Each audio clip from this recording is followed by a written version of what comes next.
આ બીજ હોય કેટલા પુરુષો બેઠા? બીજ, આ પાંચમ, આઠમ, આ બધા ટેકદારી પુરુષો અહીંયા આ સ્ટેજ ઉપર બેહવું એટલે તમારી પાસે કોક ટેક હોવી જોઈએ. એમને ઉપર સ્થાન મળતા કોકનું ખાવામાં, ખવડાવવામાં, કે ખવડાવવા સમજ્યા છે ને એ ઉપર બેઠા છે. આ જે બધા પૂજારી છે ને, જે બધા એમની ટેકથી પૂજારી છે.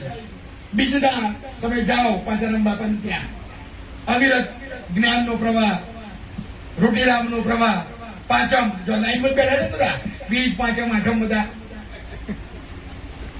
એટલે આ ટેકધારી પુરુષોની ટેક ઉપર સત ચાલે છે. એટલે કલ્યાણ કરવાથી કલ્યાણ થતું નથી. કલ્યાણ કરવા માટે થઈ કંઈક કરવું પડે છે. ગુરુની કૃપા અને ગુરુનો મહિમા, શિવ નામ કલ્યાણ. આ મહિનો જ ગુરુના ગુણ ગાવાનો છે. આ મહિનામાં તમે જુઓ શિવનો મહિમા.